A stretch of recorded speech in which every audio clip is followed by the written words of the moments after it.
Alexandre qui me demande c'est quoi la différence entre les mots honki et majime pour dire sérieux, dans le sens de vraiment. Alors c'est une bonne question que je m'étais jamais posée parce que pour moi, les usages sont vraiment différents. Et du coup, je vais t'expliquer ça. Mais c'est vrai que je voyais pas trop comment on pouvait les confondre. Mais maintenant que tu me poses la question, je vois un petit peu où tu veux en venir. Coucou, je t'interromps 30 secondes dans cette vidéo pour t'offrir un cadeau. Et oui, je suis comme ça, j'ai envie de t'accompagner toujours plus dans ton apprentissage du japonais.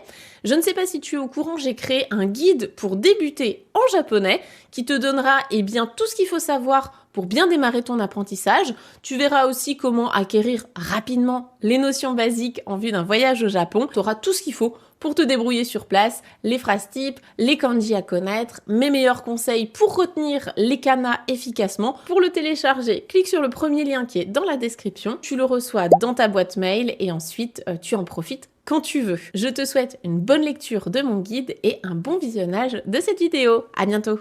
Alors, déjà, majime, je pense que c'est le premier que vous allez croiser dans votre apprentissage du japonais.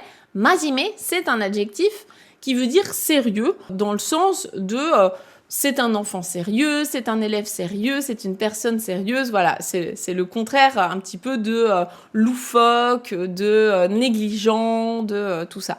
Quelqu'un qui est majime, c'est vraiment quelqu'un où c'est un peu le cliché de la personne, voilà, bien comme ça, petites lunettes, petit machin. Donc majime nako, par exemple, un enfant sérieux, ça va être dans cette optique-là. Donc, on imagine quelqu'un qui est constant, qui est régulier un petit peu dans ses efforts. Tu peux le voir sous forme d'adverbe aussi, avec majime ni, donc quelqu'un qui fait quelque chose sérieusement. Majime ni shikudai o suru, par exemple, il fait ses devoirs sérieusement, de manière sérieuse. Là, on est sur majime. Majime ni benkyo suru, faire étudier sérieusement. Maintenant, je comprends pourquoi ça peut t'embrouiller avec honki. Parce que honki, notamment dans les animés, on peut le voir traduit parfois par le mot sérieux en français. Mais c'est pas le même sérieux. C'est plutôt dans le sens, je vais donner tout ce que j'ai, tu vois.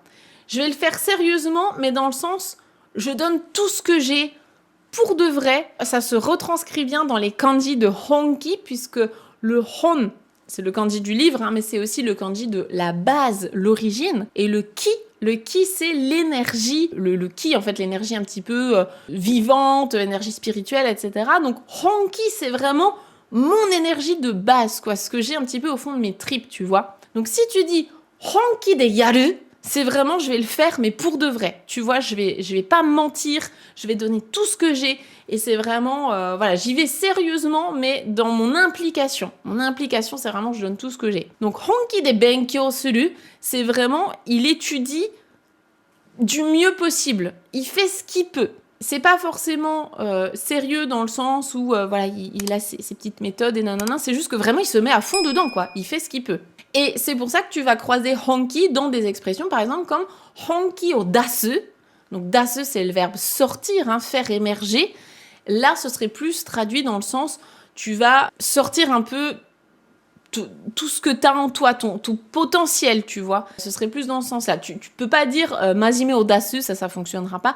Honki o dasu, c'est vraiment, allez, je sors tout ce que j'ai, quoi, ça vient de mes tripes. De la même manière, tu peux dire aussi honki de okoru. Okoru, c'est s'énerver. Donc, honki de okoru, c'est vraiment, ouah, non mais il s'est énervé pour de vrai, quoi. Genre là, il est vraiment, vraiment énervé. Il est énervé avec sa vraie énergie intérieure. Tu peux pas t'énerver mazimeni, tu vois. C'est un peu bizarre. Donc, voilà la différence entre les deux qui...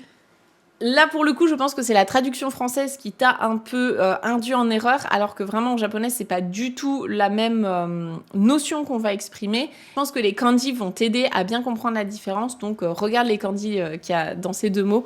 Je pense que ça peut t'aider là-dessus.